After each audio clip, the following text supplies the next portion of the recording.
In the studio with Chris and DJ RecBoys Shoddy.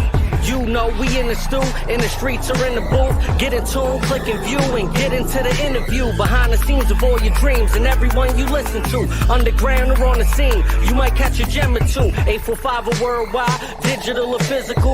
On the block or in the news, we understand we did it too. Promote yourself or get a budget. Gotta learn the do's and doesn't. Gotta learn when to bet it. If we said it, you can trust it. Cause you're now in the studio with Chris and DJ RecBoys Shoddy.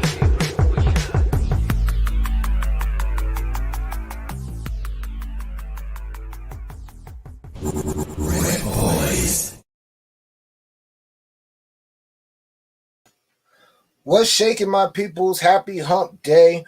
What is going on? You already know what it is. DJ RecBoys Shy, Mr. Catch Rec in the building once again for another edition of In the Studio with the Rec Boys.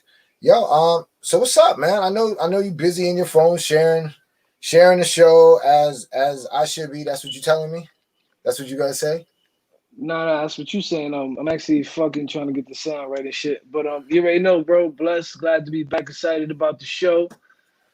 You know, we got a dope show lined up. You know, it's been a crazy week in the news. Bunch of shit happened today that we're gonna touch on. I want to get her feedback on as well. You know, but what's good with you, man? So, yo, listen, some crazy shit happened in the news today. Cause I've been so running around, you know, trying to do other things that I didn't really get to watch any news. So that's what's happening. What's crazy is it's been all over the internet. I'm surprised you don't. Yo, listen, what's crazy is that like I've really been with the cutting hair and you know setting up for the show. I really when I see stuff, when I get a notification from you, and then most of the time it's a share of a show. So if you ever notice, you know, we got a dope show lined up. It's a double share. You get what I'm saying? Like you'll share and then 3 minutes later I'll share. You get what I'm saying? But that's the only time I really get into it.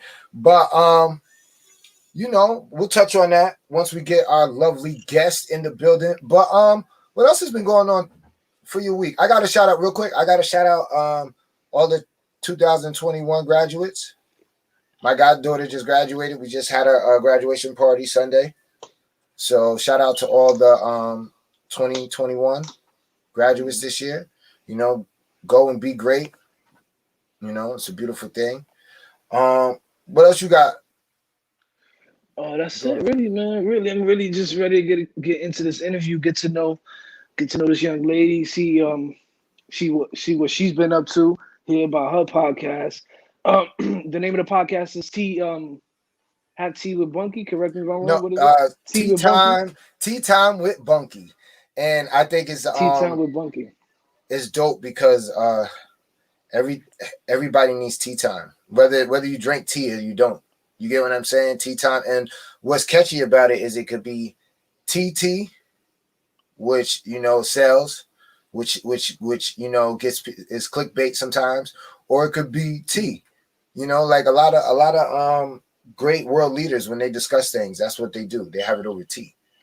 You know, it might not be tea, sir, it might be coffee, but they sit down and you know it's a slow sip to let the conversation resonate. You get what I'm saying? We have tea time and we don't have tea. It'd be Henny tea. I got, you get what I'm saying? Like that. That's what I'm saying. I mean, but it's tea time. You get what I'm saying? Like, you know, you might say, yo, listen, I got a bottle. I'm in the studio. Send the link. And then we send the link and we going back and forth. That's our tea time. But let's get the original tea time lady in the building. Without further ado, Miss Kennetha Corley. What's happening? Hey, what's up? Hi. How Nothing you feeling? much. I'm good. You know, a little nervous, like I said, but no, I'm good. How are you guys? How was your day? My day was great. Man. Good, real good. Real quick, just to let everybody know, give a quick introduction to yourself and about your podcast. Okay, well, my name is Kennetha Corley. I'm the founder, producer of Tea Time with Bunky. Most people know me as Kenny, Jason, and Russell's mother. Forever, I didn't have an identity. But I came up with the concept of Tea Time with Bunky because, number one, like you said, it's about tea, I drink tea. So most of the time it's drinking actual tea and having a conversation. The concept is two people having a conversation about what's going on, difficult conversations, mostly questions I've wanted to know. You know, people have maybe wanted to know and didn't know how to address it. So it could either be gossipy, but mostly not. It's just difficult conversations. So that's what Tea Time with Bunky is about. Be it politics, religion versus spirituality, mental health. It's a whole concept. Racism, prejudice, privilege. It's a whole mixing bowl of different things. So that's what Tea Time with Bunky is about. Nice. So you're raising 3 kings, huh? Raised. They're grown. Well, I mean, yeah, but they're not. It never always ends. done. It doesn't. Yeah, end. that's No. what I'm saying. So, before, because I know Chris got a whole bunch of stuff to get into. I just want to know, why. Tell the people why you started your podcast. Okay. This may sound a little crazy to you guys. I don't know, but this is just me, and those people that know me will understand it. When the original things started happening last year with George Floyd, I started voicing my opinion, which is something that I don't normally do.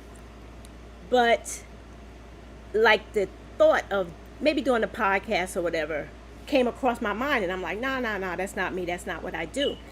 But when I caught COVID, I had to sit. I mean, I couldn't do anything but lay there and think.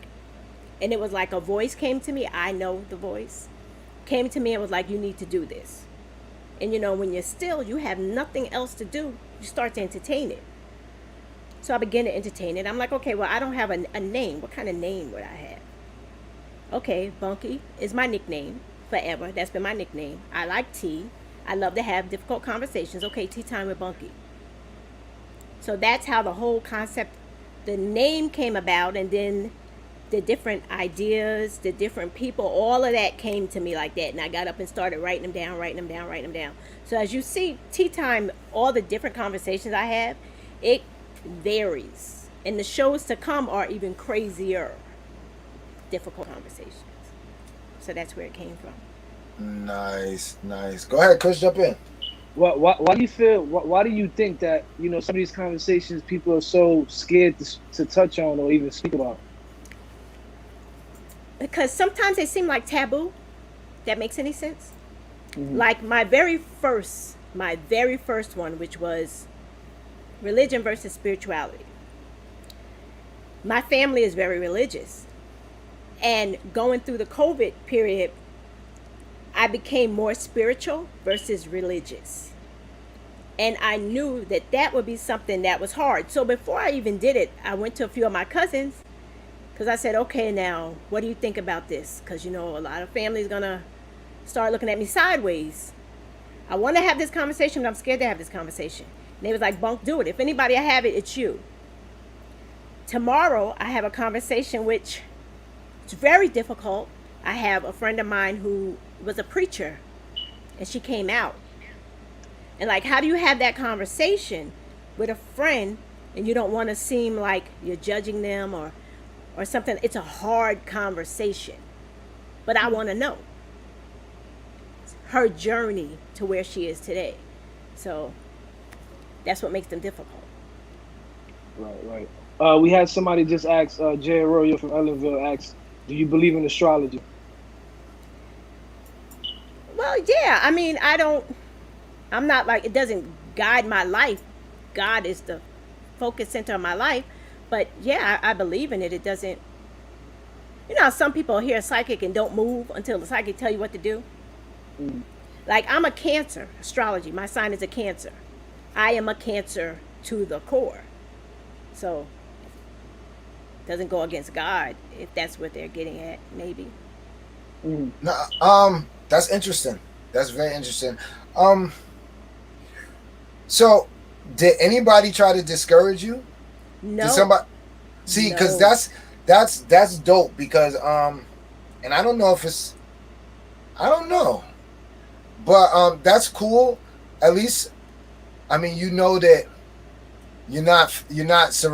There's no hate going on. Because I think that anybody that might discourage anybody who wants to venture out in something that's so positive, you would want them out of your circle anyway. You get what I'm saying? So absolutely. I want to get back to your sons, because you have a unique for those who are outside of the 845, and we have a lot of people that's tuned in right now. Damn near everybody's tuned in is outside of the 845. But your situation, like you said, you got into it heavy. Well, you got heavy thought after the George Floyd situation, and you have your baby is a police officer. Yes, he's a deputy. Yeah, he's a deputy. So I know there had to been like a real like I'm asking, were you caught in like a world of emotions? Because you have another son who's pro for the people. Yes. You get what I'm saying? And then you have another son who's laid back. He's just like, hey, you get what I'm saying? Hey, life's good. You know, we gotta do this, we gotta do that. But yo, shout out to Slick, aka Jason. Yes, yes, because I remember you guys actually, shout out to you guys, because you guys do the first Juneteenth event. Yeah. Which a lot of people don't know that happened in the 845. The very first Juneteenth event I went to, you and your son spoke, and I actually still have the video of the whole speech. That was Jason's thing. Yeah, that was Jay's thing. Well, I mean, you were there, so my whole thing was like, it was dope. But explain how does that feel when you have a son who's a deputy, he's a good guy, you raised him. Raised him. Like you said, you have a very strong background in the church, religious, your family is very religious, and then to go through what we've witnessed last summer. Yeah. You get what I'm saying? Because I totally get it. Yeah. So I mean, explain to the people, because a lot of people out there don't know right how that might feel. You get what I'm saying? They're either on one side or the other. And you're like, listen, like dead in the middle. Yes, explain that to the people, how you handled that. Okay, well, first, my ex-husband is an officer. My father is a lieutenant, retired lieutenant. My father-in-law was a NYPD officer and a correction officer. So I come from a family of officers. And when that situation happened with George Floyd, I mean, like, I grew up seeing these different things, but nothing hit me like the George Floyd thing. And I hated it. I'm not even gonna lie. I hated it. I was angry. I was so angry. But I knew the difference between bad police officers and good police officers, because I've seen what good police officers do. My son, who's an officer, instantly knows the difference. He knew the difference. My ex-husband separated it. When people talk about Blue Lives Matter or whatever, that's a uniform, because they know at the end of the day, when they take that shirt off, which all shirts aren't blue. My son wears a black shirt because he's a deputy, so it's totally different, but their skin is black. My son Jason, who is pro for the people, also, like, he'll tell you that he really doesn't care for law enforcement, putting it lightly. But he knows that they're good officers because of what he's seen in his family. So we were able to divide it and play both fields. And I can come at somebody's head about a horrible police officer, because there are good officers out there, but it's those bad ones that you see and you talk about all the time.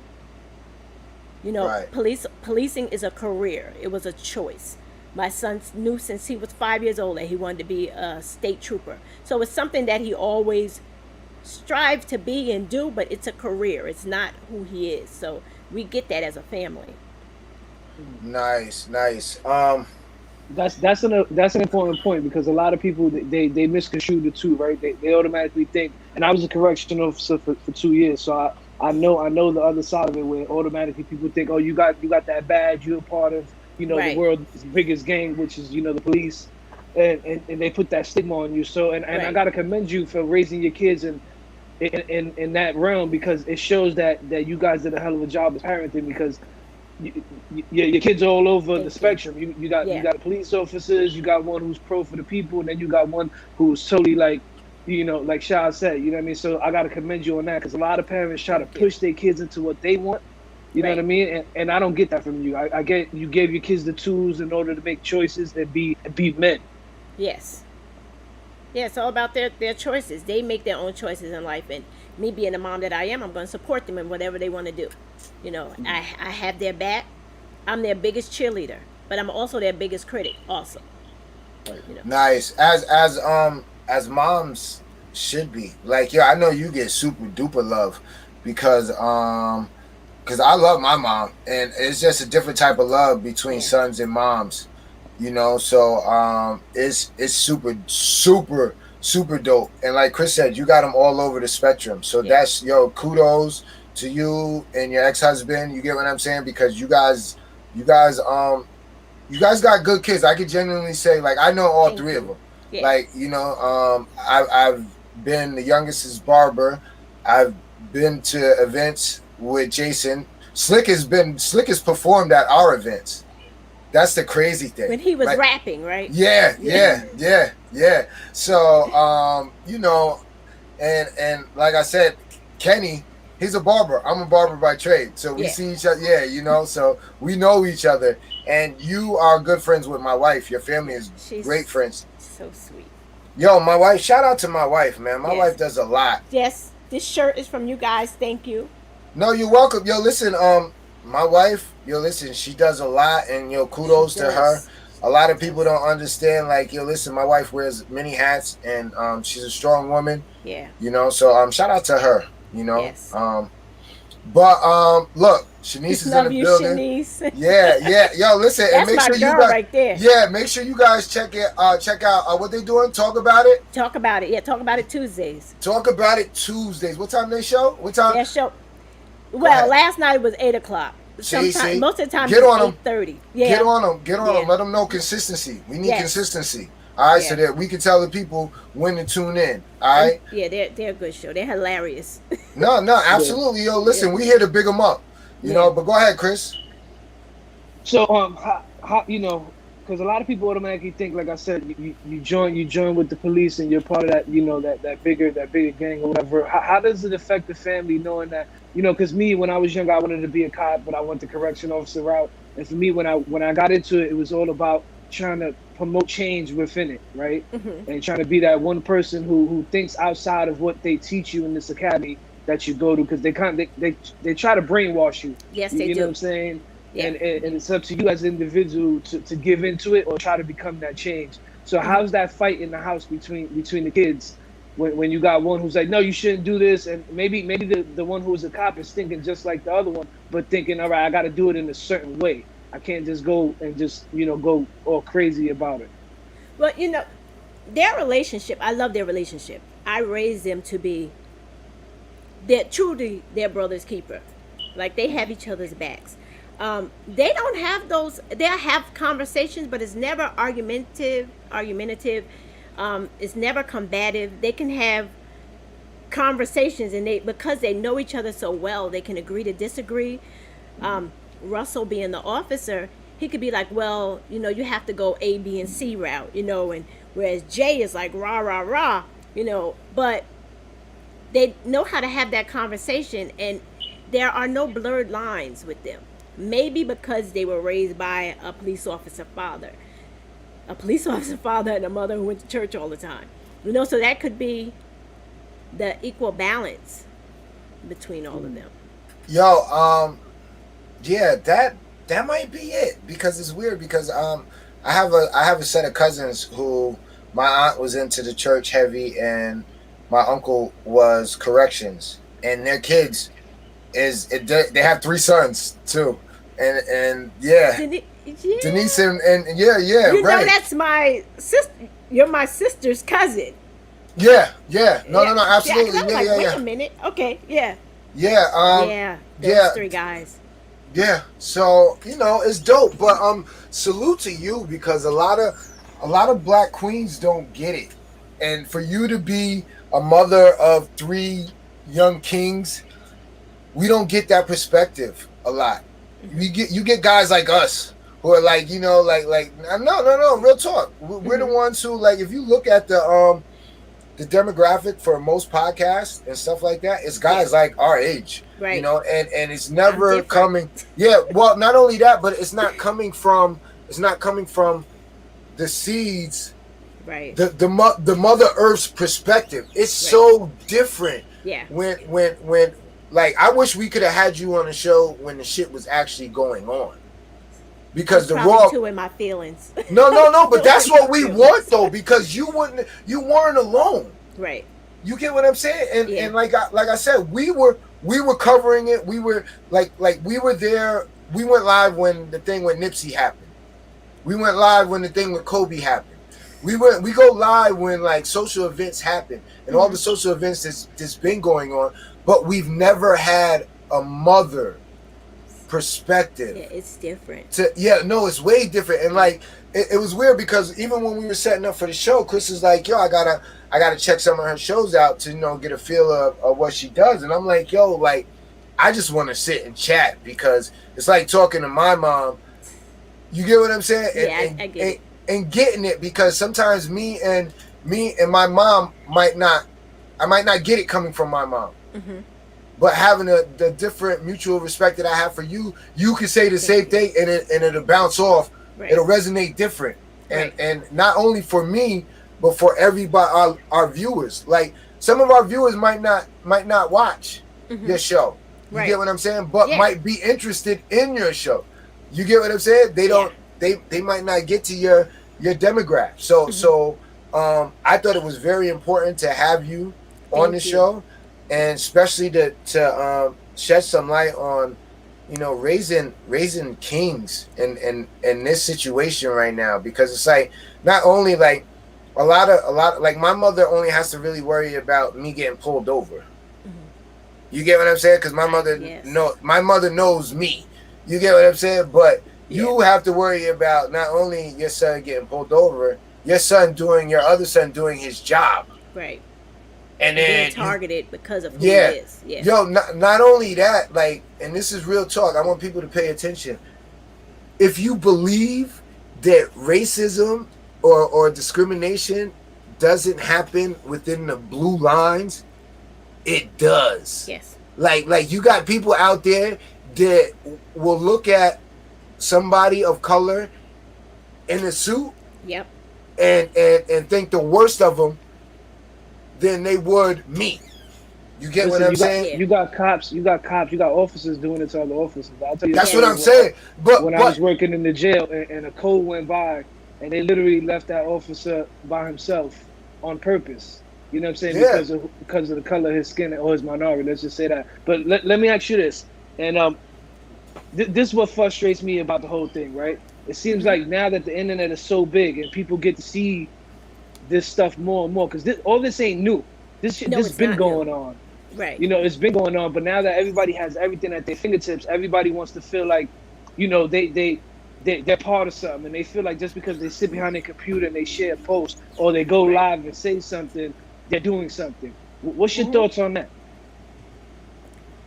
Well, that's a good question.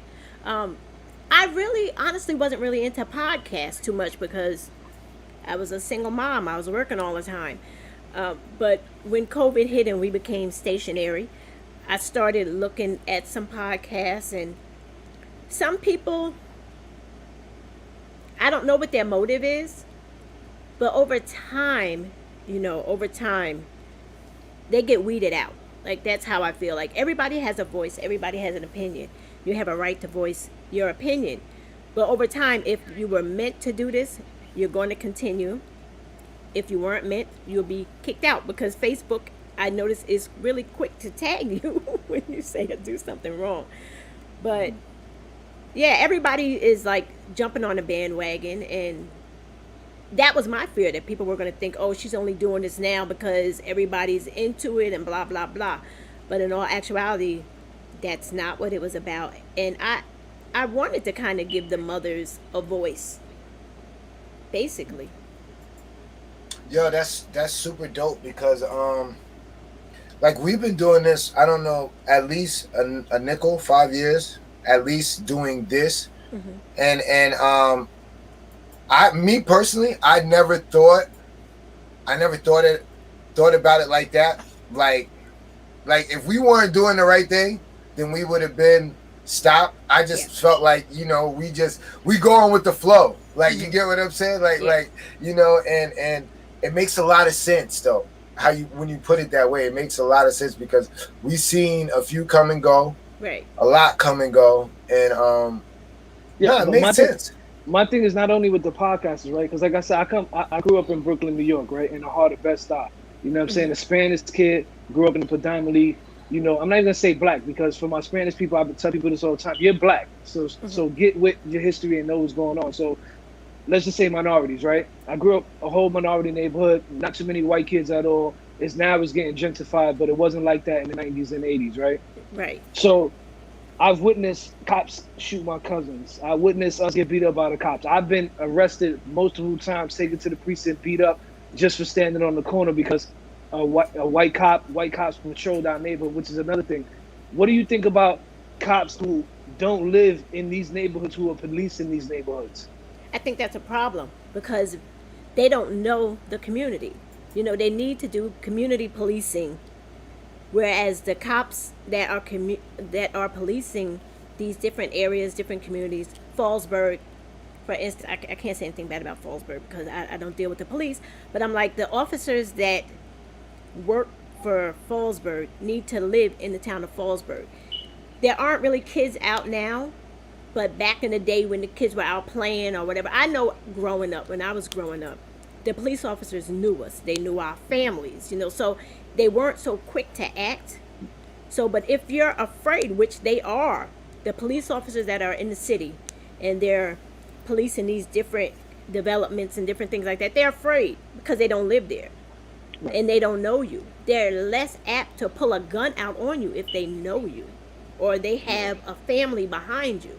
You know, there's no familiarity with it, so it's a bad thing. It's a bad. Because to me, it's like in the way they're raised, right? So they're not raised in our neighborhoods. They don't know how we might talk to each other, but we might be a little excited as we're talking. And to somebody who ain't grew up in an environment like that, they take that offensive as to where we're trying to do something to them. Right. So overall, this whole thing, you know, not trying to brush it over, is definitely a big topic. But let's talk about Bunky. How does it feel to actually, you know, like you said earlier, you kind of was in your kid's shadows, being a mother, being a wife. How does it feel now to it's kind of like you're coming out of your shell? Well, I was only a wife for 2.2 seconds. Wow. To Jason Wow. I wasn't, we were, you know, so I was a single mom. Okay, so this is tea. This is real tea, huh? Yeah, so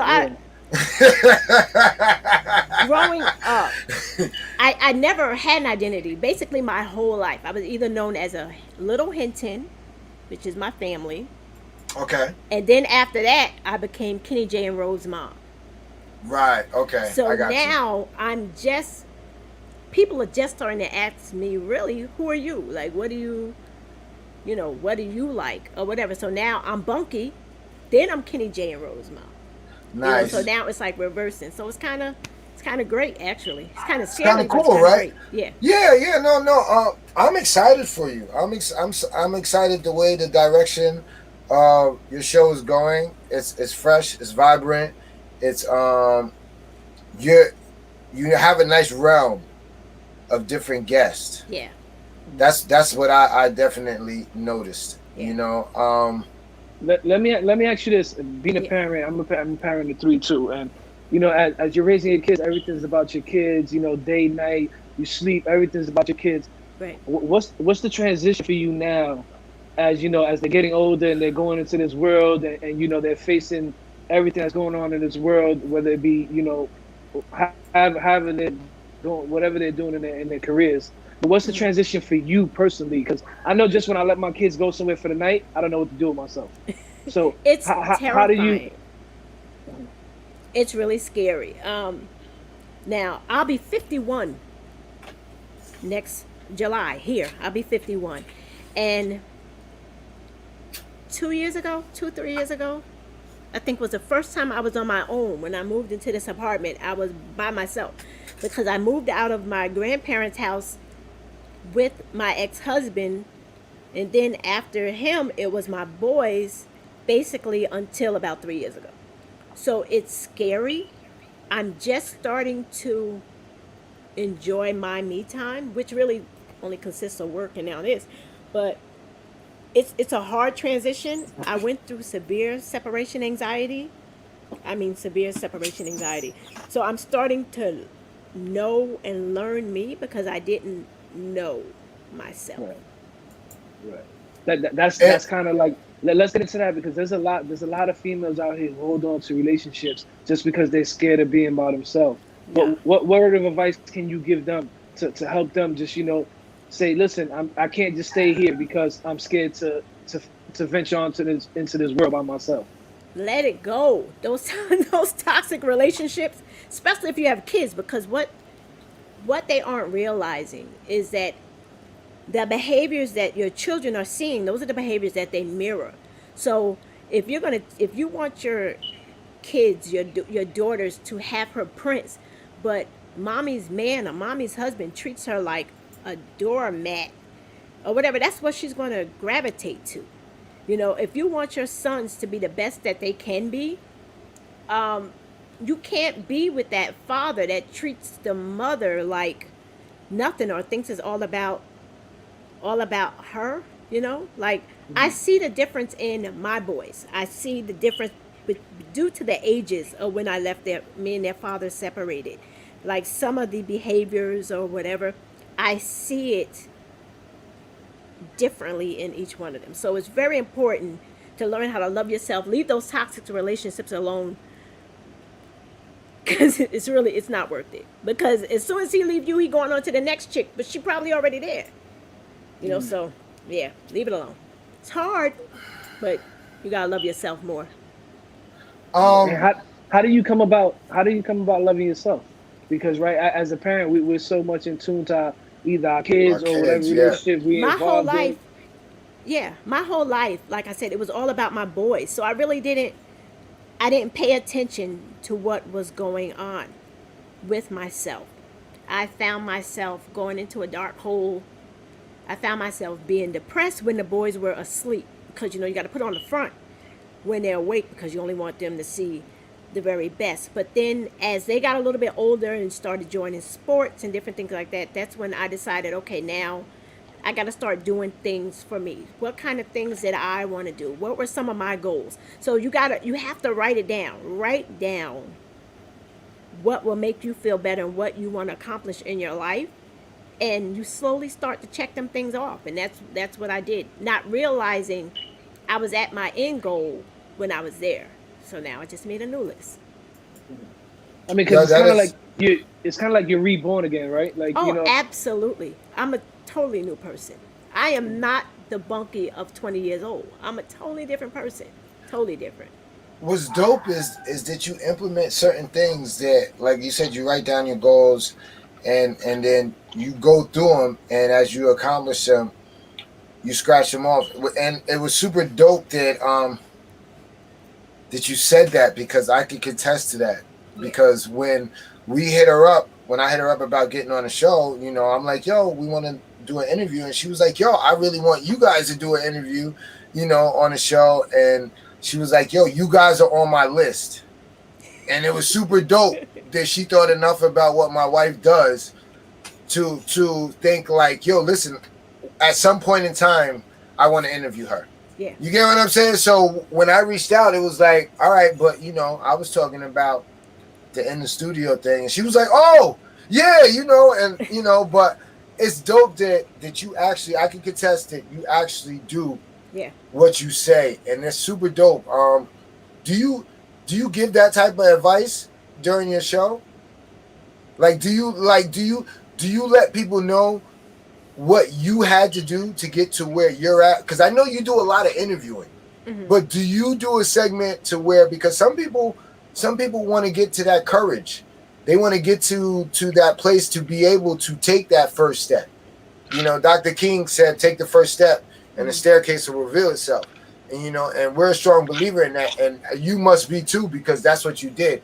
But do you actually break it down to the people, like your viewers? Because Chris tries to, and sometimes he gets kind of frustrated, because it's like he really believes in the shit, and the shit works. Excuse my language. It Yeah, no, works. I was watching your segment with Talk About It, and that's why I was like, what? Like I didn't know like some of the advice I was like, and I was Yeah. writing that stuff down. Absolutely, but Yeah, I've like, never had that conversation with any, I mean, not on the screen, but behind. Oh yeah, I well, have those well, conversations all the time. yeah, well, maybe you should incorporate it in the show. Maybe take 5-10 minutes before or after the show, and like because people need to hear that. Like some people read it and they hear it, and they might see it in the YouTube ad. Right. The little 30-second while they're waiting for a video to play. You could be great if you did this while and then, and you have certain things where you actually implement it and they actually work. Yeah. So maybe listen. That's a good idea. Yeah. People tune in. Write it down. Yeah, see, that's what I'm talking about. But no, real talk, because people tune in and it works because, like I said, I can contest that you told us, yo, look, I wrote you guys down. Like this, you were one of my goals. Yeah. So when you reached out, you couldn't even do the text because you were so excited. You were like, yo, call me ASAP because I got to let you know. And that's the beauty of it actually working. Yeah. The whole put it out to the universe, you pray on it. It's just not just those things. Right. You got to put in the physical work. Yes, you do. But a lot of people don't see that. They don't even get to hear that. Like me and Crystal talk for an hour and a half after our show. After we do a 2-hour show, our wives are beating on the doors. You guys done yet? You guys done yet? And it's because we're building like that. And sometimes, like I said, sometimes you got to take the time out and give it. Right. Because people, they want it. Right. They want it. They actually want it. I wouldn't let's rephrase. I wouldn't say they want it because the information is not so hard to get. They want to give it to them. You know what I'm saying? And sometimes when you give it to them, even when you give it to them on the plate, served hot and warm, ready to eat with a fork and a spoon, they still don't know how to digest it. No, absolutely. And to me, that's my biggest frustration because I always want to help. You know what I'm saying? And you put yourself to the point to where you're helping, and you see the potential in people, and you see where they could go, and they're playing around with it. So it almost starts to discourage you as to why you're trying to help so much. Yo, but listen, I can contest. There's at least one. Like people catch on, and my thing is like it's all about that one too. Don't get me wrong. No, absolutely.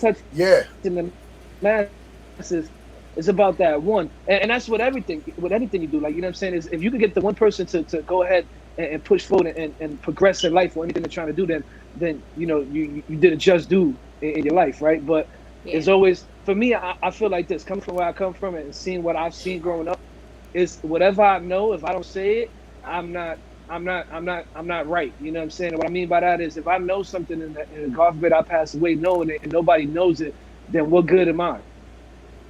Absolutely.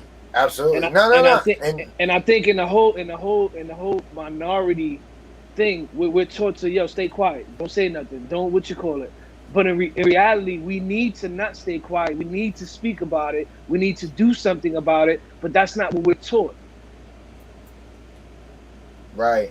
No, absolutely. So, Chris, you said you had something that was going on in current. Oh yeah. So I wanted to get your thought on this. So today, Bill Cosby got released. Yeah. What's your whole thought on that? Because a lot of people, again, I think people get it. He's accused of doing this, right? And this is what the media has told us. And this is, how the media kind of tells you what they want you to hear, right, not the truth behind everything. So what's your thoughts on it? Because I know a lot of ladies, even my wife and my mother-in-law, a lot of them are upset. And I'm like, I'm torn between the two because if it's 100% true, I'm not with it. You know what I'm saying? But if it's not, he shouldn't be going through what he's going through. So what's your thoughts on it? Well, the charges were dropped. Right. Which makes a big difference. My thing is, I wasn't angry about it, and I don't know, without offending any of the ladies. True, if he did what he did, and it sounded like he sounded real suspect. So if he did what they said he did, okay, he need to go down. He needs to. You do the crime, you serve the time. Like, I'm totally for it. But like when Janice Dickinson and all them started coming forward, I'm looking at them. And I'm like, first of all, why are you going to this man's room? Like, it's all about, first of all, self-respect to me. And women can say all day, well, they have a right to do this and it. Well, no. You're going to a man's room at a certain time at night. And if you hear little things about him, first of all, you're not going to put yourself in that situation. So it was a little suspect to me, how all these things started coming out. Talk about it. But like I said, if he did the crime, he needs to pay, which I think he did. When you look at what some of these other people did, and I'm not justifying it at all. Bill Cosby is blind. He's a hot mess, So they let him out to serve his last little bit of time, out with his family. All right, because at the end of the day, my thing is, if he did this, he still has to answer for it. He still has to answer for it at the end of the day. So he served many years behind bars. Well, my thing is, I think he did 2. He came up for parole. He was denied. But 3. No, it was a minimum of 3. He did 2 of the 3, and he just went up for parole. He just came up for parole. No, on the news it said that he did 3. Oh, and I guess they're talking about from the beginning, because you got to understand when they charged. Oh yeah. They made him go sat up. Yeah, he sat up. All right. Let's get to some of these comments. They knew it was what it was at the time because everyone was doing it. He's messy, and I don't like him. But truth is true. He did 3. All right. My thing is this, and I believe that where there's smoke, there's fire. So he did something. Yeah, something happened. My thing was hold on, Shaq, real quick. Let me ask you this. As minorities, why we're so quick to go against each other? Because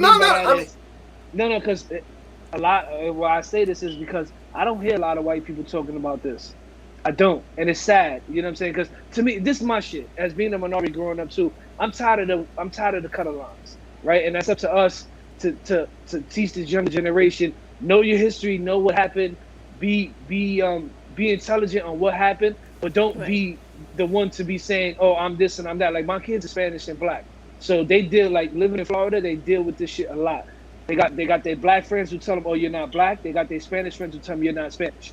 So they deal with it a lot. You know what I mean? Because it's not like New York where the minorities stick together. Over here, it's really segregated. You got the blacks, you got even the Spanish, and then you got Mexicans, and then you got like everybody is really in their own little cliques. So they really dealing with it on a different level than I had to deal with it as a kid. But as minorities, we see something happen to one of our own, and we're so quick to talk about it in a negative way. Why do you think that's the thing to do? Never been asked anything like that. But the only thing I can think of is that's that slave mentality. That's that slave mentality. Because they were quick to, if you told on the next one, you wouldn't have been treated so bad. So like something just seemed to be inborn and then over generations continually taught. So I'm not quick. I will have my brother's back. When I say my brothers, I mean I will have your back. I'm not going to go out there and try to get you in trouble until you put me in a situation where, like, look, I done did all I can do for you. There's nothing else I can do. But I think basically it stems from a slave mentality if you think about it. I mean, personally, that's a good point. That's a very good point. My bad, Shaq. Go ahead. No, she's absolutely right. But my thing is, we gotta call a spade a spade. I think there's a line where it becomes when you walk the neutral line, or when you say, "Yo, what's wrong is wrong, what's right is right," then it doesn't matter if they black. Like I don't care what color R. Kelly is. I seen the tape. You get what I'm saying? Like I'm not jacking nothing. You get what I'm saying? And yeah. now people can say, "Yo, you fall into the media, they want you to condemn him and not play." You get what I'm saying? And my thing is like, yo, dude, I don't care. I don't mess with Weinstein. I don't mess with Epstein. I don't mess with none of the Steens and none of that shit. I mean, but let's keep it a buck. Right. If you did that, it doesn't matter if you white, black, or whatever. Right. So now, Yeah, as but minorities, we can't say, yo, listen, we can't give them a pass because they wrote "I can fly." I believe I can fly. Absolutely right. You get what I'm saying? We can't. Flying straight to jail. Yeah. We can't give Bill Cosby a pass because he tried to buy NBC and they blackballed him from doing it. You get what I'm saying? Now, let me ask you this. Let me ask you this. How many people you know are talking about the Weinsteins and shit like that? Nobody. As compared to it, that's my point. We're not talking about the shit that are happening in other you know, for the white people or whatever. We're just talking about us. And to me, that's a problem. Yeah. You know what I'm saying? I don't know why. Right, you know what I'm saying? Like, all right, yeah, don't get me wrong. Bill did what he did. R. Kelly did what he did. T.I., I'm not even gonna say they did what they did. They're accused of doing these things. Right. But as minorities, we only talking about what the minorities did. How about the guy who shot up Colorado? How about the kid who went into school? We're not talking about this. Right. You know what I'm saying? And as parents, we're doing an injustice not to, because our kids are just hearing the same thing we heard when we were growing up. Well, you get where I'm going with it? That's right. Yes and no, but because at the same time, if we don't talk about it, what's going to get fed to our kids is going to be what the media puts out. We don't. Right No. Hold on. I get that. But you got to talk about it all. You can't just talk about one side of it. No. I get what I'm saying. But what's thrown in their face? Like, yo, we're not talking about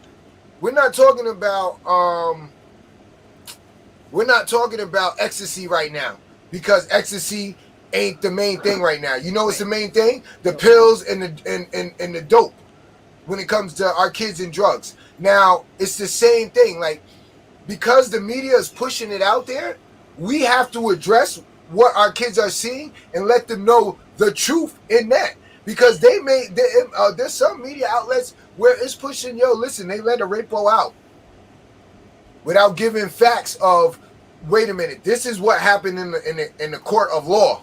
Mm-hmm. You get what I'm saying? In the court of law. It's not, yo, the powers that be, let them go. This is what happened in the court of law.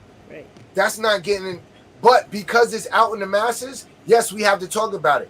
Do they talk about the little white boy who shot up all them people, went across state lines, and how they had all these Republican senators putting money to bail him out? That's not major news. But when it pops up, we have to educate them. We have to educate our children and let them know, listen, this is what it really is. And the only way to make those things relevant is when we, as journalists, talk about it. We have to talk. That's the problem. We can't wait for somebody else to tell us when to talk about anything or when to do anything. We have to talk about it. I'm talking about as journalists now. I'm saying as a parent, you can't wait for somebody to. You can't wait for this to pop up on the news. You can't wait for a podcast to talk about it. You can't wait for Drink Sam to say something. You have to say something. So, for instance, like to your analogy with the heroin. Heroin was big before coke was in the 80s. Absolutely. Nobody was talking about coke and nothing like that. Coke came back in the 90s heavy. If we don't start telling our kids about all this and we focus just on one thing, when the new stuff comes in, they ain't gonna know about it. You know what I'm saying? Yeah, and that's the point. That's the point I'm trying to make. Like, even now with this whole homosexuality thing and what just happened on the BET Awards with Lil Nas X, right? I don't just sit down and tell my kids about, oh, look what Lil Nas X did.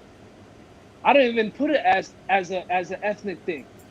This is what it is. All people do this. Women, whatever you decide to do is what you decide to do. But if I just focus on Lil Nas X, he's looking at it as a minority thing, and we start, and it gets imprinted into their heads as kids, and then we grow up, because I've done it growing up. Like, growing up in New York, the older generation of the Puerto Ricans, they'll say, "Oh, don't go over there. That's where the black people are." And I'm looking at them like, what the fuck? But I had an aunt and an uncle who was very well educated, and they educated me growing up. Like, yo, listen, they give me books. Listen, you're black. And I'm reading this shit. I'm like, damn, but how come my other aunt don't know this shit? Because they never told her this shit. They never taught us this shit. This information wasn't never passed along. So now, if I just sit here and I start drilling my kids and tell them, oh, this is what Puerto Ricans do, this is what I'm not telling them the other side of the spectrum. I'm just doing the same shit that the way my parents and their parents was raised. You know what I'm saying? So we gotta make sure when we talk about it, we talk about it all, not just what's happened to us. Yep, you have to have that full conversation, and I'm just learning that. because I grew up sheltered. Like I said, I grew up in the church, and there's so many different things that I believed growing up that I had to deprogram myself. I wish we had more time because I want to get in. I want to get into growing up in the church. Oh, Because no. Listen, shout out to all my church folk, my church kid. Because that's like and I I said. grew up in that church. That's the Yeah. church I grew up in, I know. and So it was I mean, old school. What church? Yeah, What well- church? Shout out to church. What church is it? It's called New Testament. New Testament, just New Testament, but it used to be called Church of Jesus Christ. Now it's called New Testament, and I love all of them there. It was hard though. It was hard. It was hard. Where's the church located? In Ellenville, New York, 39 Clinton Avenue, Ellenville, New York. That's where I got married at. Dope. Yeah, Super Oh, okay, dope. okay. I've been there, Super yeah, I've been dope. there. Shout out to the fam. You know, I love my church family. Yo, listen, I learned so much in church, and you know what sucked though about church is that there really was no. How could I say? When you're dealing with single parent kids, I think like Bible study and Sunday school should be taught at a remedial level, because a lot of stuff we taught like in coloring books, and scriptures were written, but you know they were like, you're at the bottom of the church.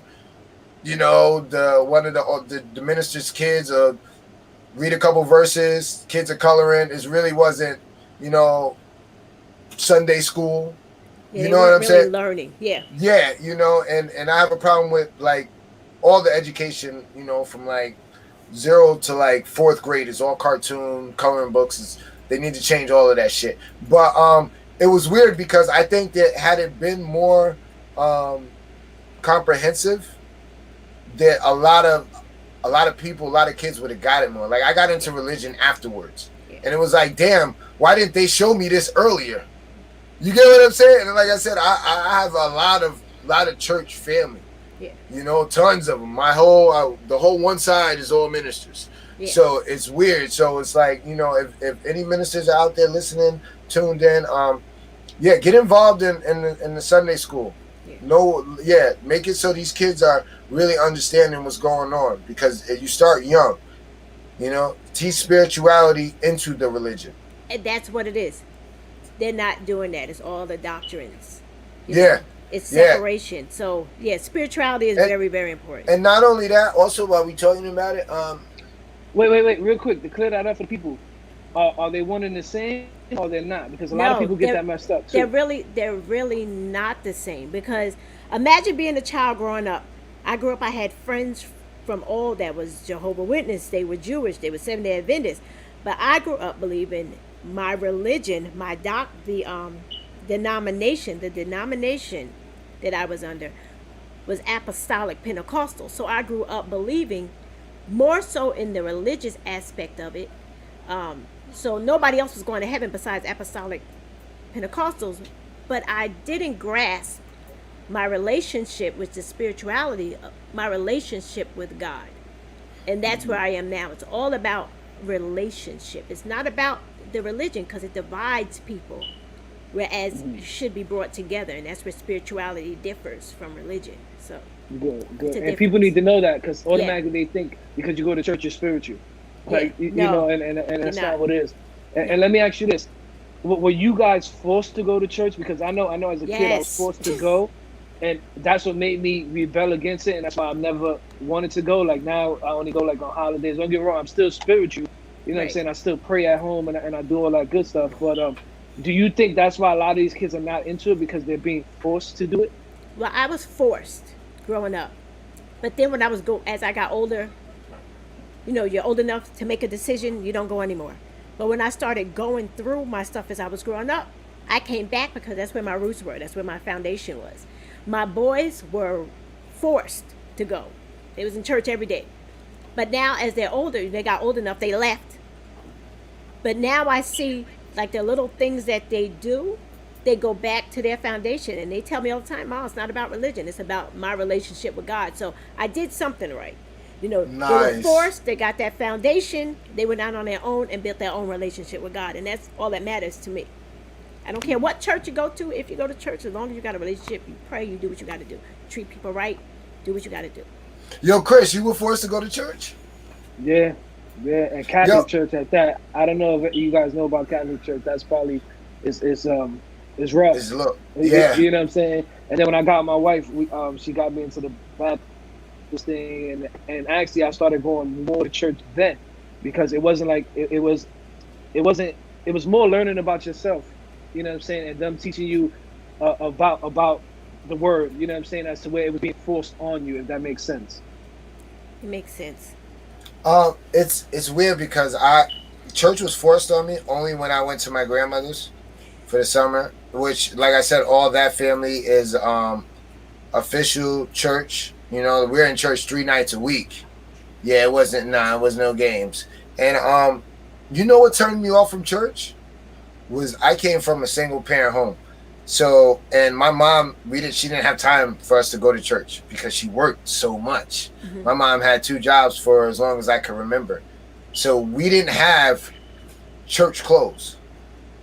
So, right. So listen, yeah, dude, and it was bad, dude. And when I say bad, I'm talking about like 5 to like 10, 11. Yeah. So imagine you not even be interested in going just on that simple fact. And it's not the kids, right. It's the adults. It's those adults. Yo, dude, and it turned me completely off. As I got older and I started understanding, my relationship with God, I made sure that like I go to church, but I go to church when I feel I need to go to church. Right. And then there's certain things like I don't do the basic holidays. Like I love New Year's church. Like church for me for New Year's is like a dope thing. I got my wife into it when we first got together, and it was dope because you would end the year in the house of the Lord and you would start the year in the house of the Lord. So I always felt like, whatever I did in the middle, long as I start off in the right direction, my heart is pure. I thank God for everything you blessed me with, and pray for everything that I need to get in the future. Yeah. It worked for me, but yeah, dude, as a kid, that shit hurt, man. And I think that I probably would have had a deeper relationship with God earlier had that not been a factor.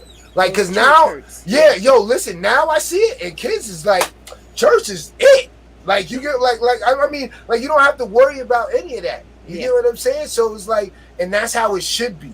Yeah. And then you get more out of it. But yeah, no, I was I'm scarred. I was scarred for a long time. Like, and like I said, all my family was church members, so they had all types of church clothes. And me, I'm here with like church. You get what I'm saying? Church.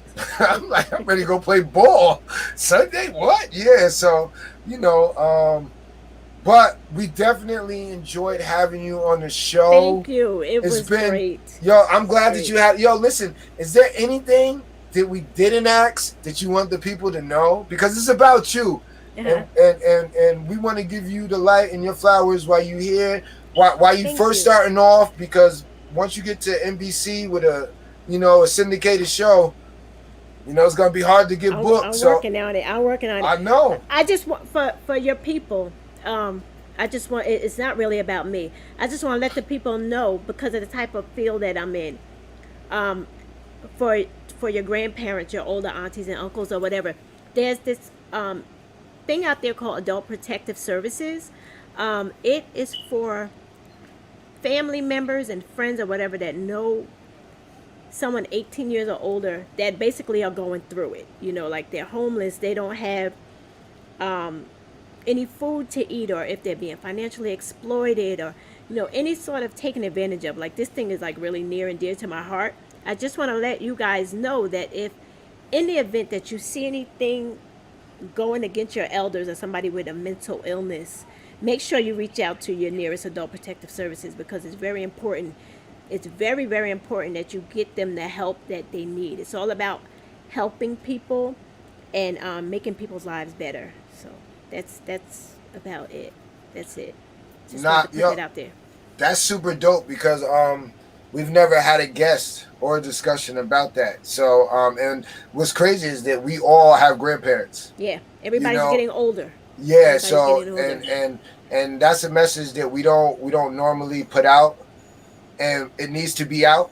Yes. Yes, you get what I'm saying. No, Yeah. it needs to be out, and people need to hear that. And listen, we're so honored to have you on the show. Thank you. We, Thank we you. it was a great conversation. It really was. It was. Yeah, Thank you. I enjoyed our tea time. I Thank you. definitely enjoyed our tea Yeah. time in Thank the you. studio. Tea time. We definitely got to do it. Yeah, we definitely got to do it again because there's a. I think the people need to hear this, and like we had a couple single mothers on the show before, and I think it's very important that the ladies hear from people like you who have overcame and have raised kids and have shown your kids, you know, what it is to be strong and powerful and independent. So hats off to you Thank you. for Thank you. everything you've done for your kids, everything you're doing for your community, and everything you continue to do. Thank you. Thank you for giving me this opportunity. I appreciate you guys. You guys stay safe and keep doing what you're doing. Thank you. Thank you so much. Like I said, tell the people where they can catch you at and where to tune in at. Tea Time with Bunky. I'm normally on Thursday nights, mostly Thursday. Every now and again, I have a special segment, but I'll announce it. Thursday night, 7 p.m. sharp. I'm on YouTube and Facebook Live. Tuesday nights, 7 p.m. sharp. Nice. Now, how Thank you. do they reach out to you? How do they reach out to you if they want to get on your show for an interview? Because I know Rashida Worth. Honestly, Rashida Worth is she's actually from Brooklyn, lived upstate New York, where we lived at in Sullivan County for a while. Now she's in D.C.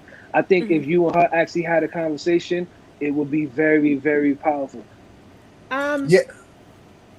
I'm sorry. Oh, well, you can always, teatimewithbunky@gmail.com. Teatimewithbunky@gmail.com.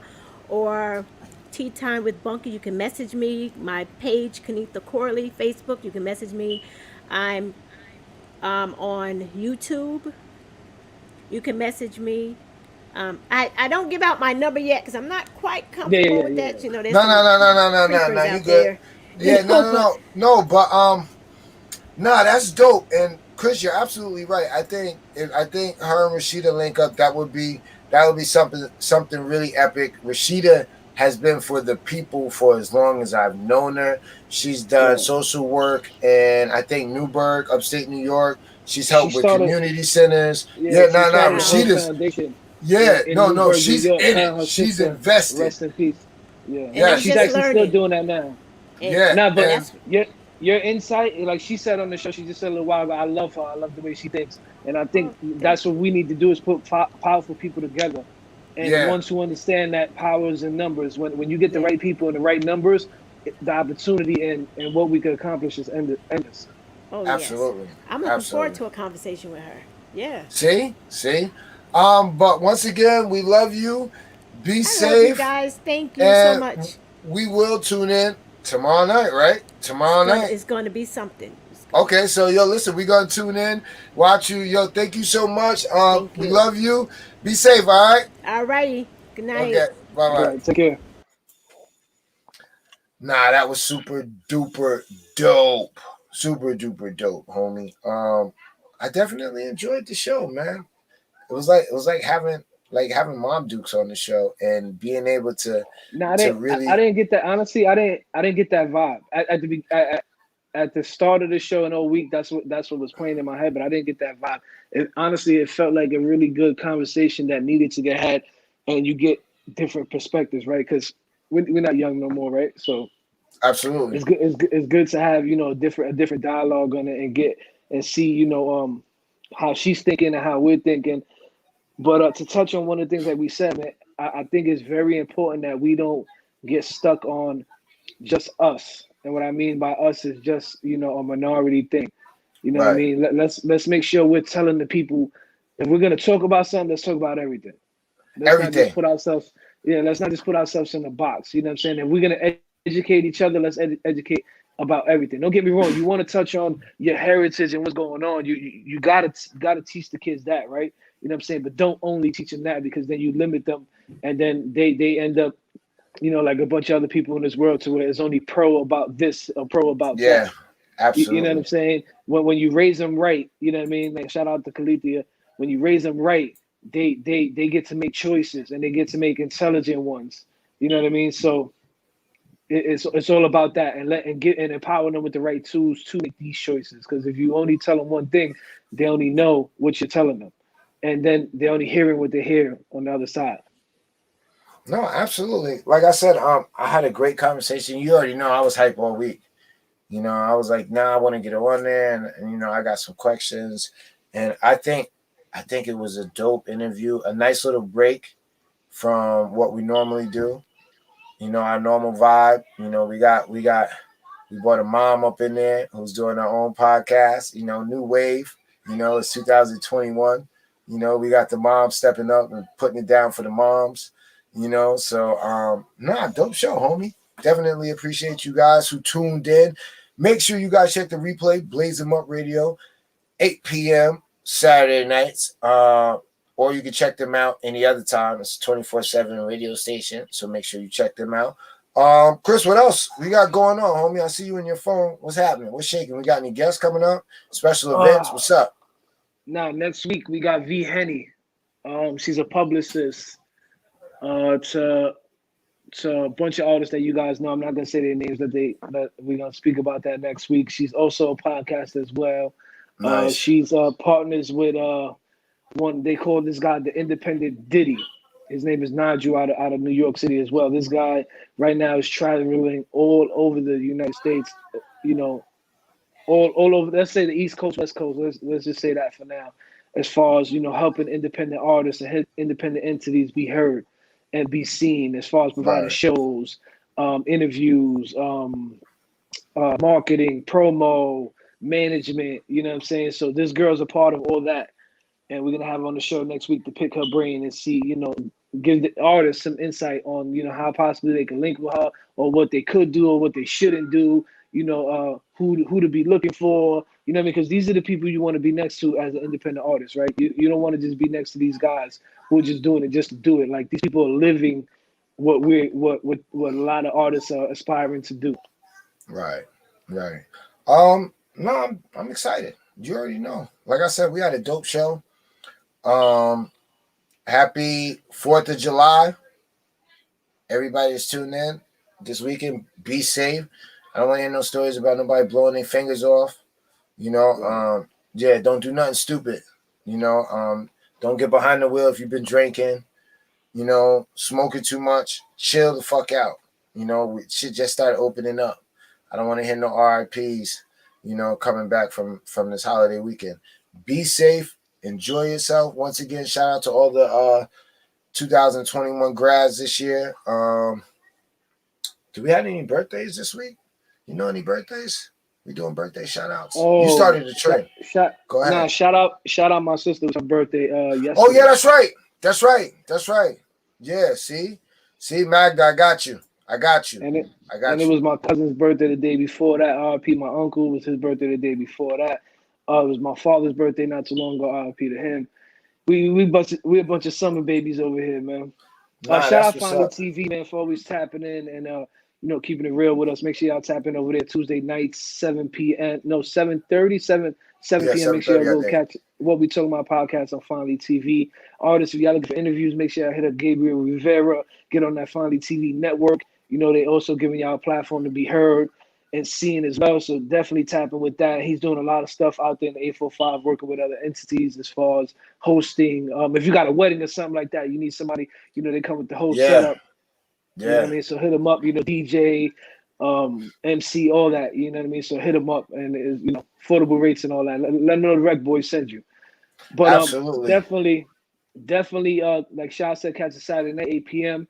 We got our merch still. Make sure y'all hit us up. Shout out Mandy. She's also another independent entrepreneur out here / artist. Make sure y'all vibe with her. But about the merch, hit us up for the merch, man. Summertime is getting hot. Y'all be want to wear the same shit y'all was wearing last year or last week. You know what I mean? You want to get the new dope, the newest of the newest. Shot. I got the red joint. I don't got that one yet. I'm about ready to hit my lawyer so I can sue my own partner. Swagged out. But, yo, listen, man, you lucky I ain't got you. You lucky I left the feetwear in the other room, because I would have definitely pulled up the feetwear on in the match. Shit is something nice. Yo, listen, we're working on some things. I'm trying to get Chris to allow me to do a pop-up shop we do a pop-up shop, then we can make some things happen, and you guys could just pull up official tissue style. See, You know, see this my thing, and I think Shy loses sight of this a little bit. It's not just where Shad's at. You know what I'm saying? Yeah, but I mean, they're telling niggas to pull up. Everything he thinks about is where he's at. Yo, I'm gonna do this here. I'm gonna do this here. That's we great. East Coast. I want, and I'm on the East Coast too. I want to do that, but I don't want to limit. And this is, I'm gonna drop a gem for everybody, entrepreneurs, everybody.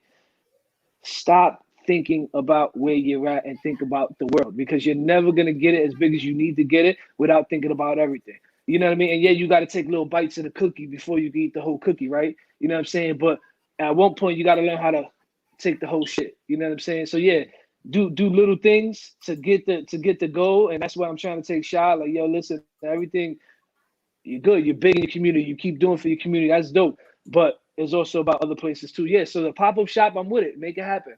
But I also want to make sure that we're getting these shirts to, like, think about it, bro. We got people in California, we got people in Missouri, we got people in Ohio, like, who want this merch as well. You know what I'm saying? And they probably support just as more of the people that you see every day. You know what I'm saying? So we got to think about it. So wait, no. So we do one in Florida, or we do one in Missouri, or I mean, because you got to pick a spot. You can't do one in all. No, you can. This internet is the beautiful thing. Okay. We could do a pop-up shop live on the thing. But what I'm saying is, do it where you want to do it. Make it happen over there in your area. And then we're going to, we'll figure out something, because, we could go live. Like, and shout out to Mandy, because she made me think about this the other day, because you told me about the pop-up shop, and, we were hashing it out and trying to figure everything out.